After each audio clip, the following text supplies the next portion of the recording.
think I just welcomed in a lot of bugs with these branches, but they are worth it. I miss putting together floral arrangements, and this is just something that feels so organic and beautiful and natural. This is our sunroom, and this is a room that we use every single day. It's just, it gets the most beautiful light. It's just where my brain feels like it works the best because of the light, I think. And it's a room that we haven't done a single thing to, and I think I've put so much pressure on myself to just make it the absolute best dream room at once, but I think realistically it's gonna take little project by little project. Basically today I'm going to add some curtains, and that's going to be like my first step. And I told you in the last video that I was going to share the antique finds that I found at that antique fair. This table is one of them. These chairs were from there.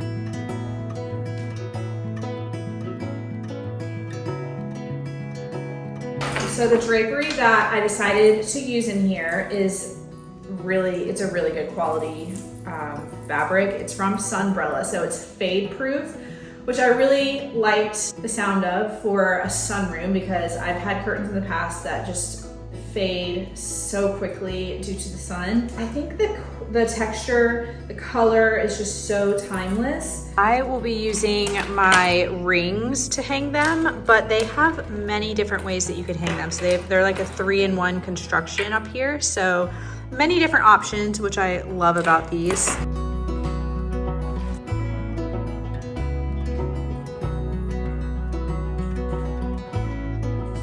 Love how these turned out. They soften the room so much, make it feel a lot more lived in and warm. Close up of the texture, it's beautiful. The color is so warm and inviting.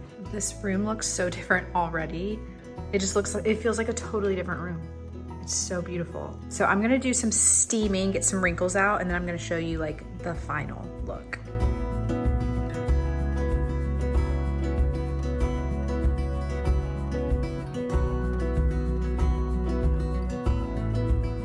Another thing that I love about these is that you can wash them pretty easily. You can just put them in the washing machine, and that is basically a requirement now with everything in our house.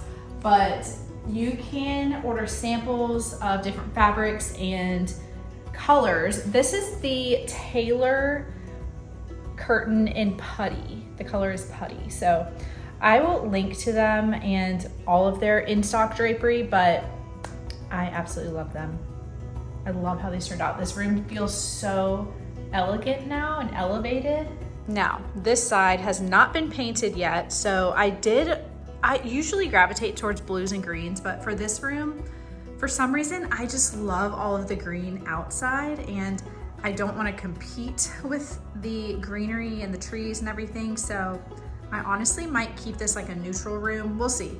But for this wall, I'm envisioning a cabinet with shelves that go really high, and I could store like dishware, and it would basically be like, it would look kind of like a butler's pantry shelf with extra storage for the kitchen.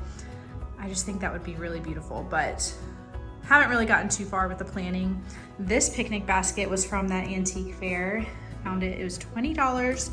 And inside are some other items that I found. So I found some door hardware that I'm not sure exactly where I will use this, but I just thought they were too beautiful. And then I also found these plates. These plates were a really great deal, and I also don't know where these will go, but I feel like there's some use for them. They're so pretty. I think I have 4. And I did swap out the hardware on those doors for something a little more elevated, and it looks really pretty. Let me show you this table.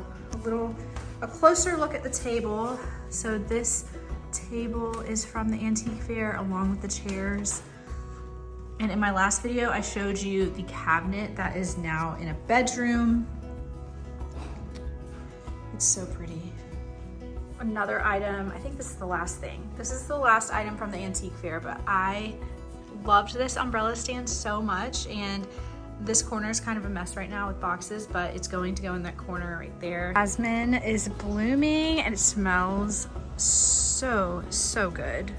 I'm so happy that I went with jasmine. I was like thinking I wanted roses, and roses would have been stunning here too, but gosh, the jasmine just smells so strong and so good.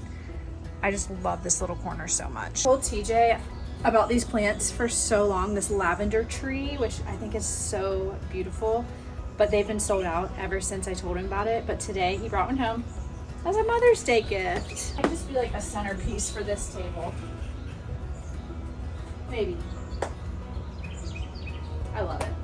I am making a bowl of sorts of things that I have in our kitchen: an avocado, tomatoes, this quinoa blend, and chickpeas. I got my food sensitivity test results back, and it showed that I had a lot of reactions to casein, and I hope I'm saying that right. Casein, the protein in milk, and whey protein, which is also found in milk products. So results that had multiple reactions. I had little reaction to like chicken and pineapple, which is very strange, but I've always known that I had some sort of weird reaction to something. So I did a food sensitivity test, and I've been 2 weeks, today is 2 weeks since no dairy at all, which is a huge like change for me. Decided just like to cut out dairy for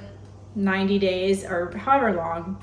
We'll see how long it lasts, but I have not had a single stomach ache at all. And it's wild to me that I thought having stomach aches was normal. Like, I just kind of lived with it for as long as I can remember. I just think it's so crazy that I have not had a single one. And I mean, is this what life is like without stomach aches and stomach issues? It's exciting. I've been reading a lot of new books, like dairy-free meal books and cookbooks and all of that.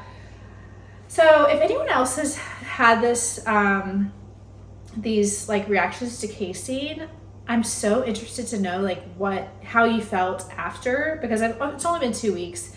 I do notice maybe a little more mental clarity, less brain fog, less fatigue overall. Less fatigue for sure. Well, I don't know. I can't tell if like just being a parent to a toddler makes you tired or if I have serious fatigue issues. Yeah, so that's what I'm doing, making a dairy-free lunch.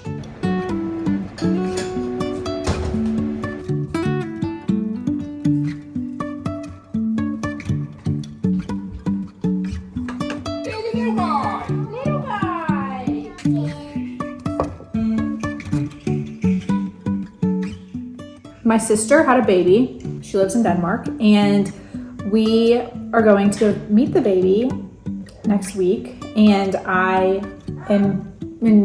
so not prepared for this trip, but I'm really excited to go over there. So basically I need to start packing because we are going next week. We're going to visit my sister in Copenhagen. We are also going to Sweden, and we're going to Paris for 2 days. I plan to make a video about this entire trip because there's just so many places. So, but I'm very excited to go meet my new nephew and just to see that city again because I miss it. So thank you for watching, and I will see you next time.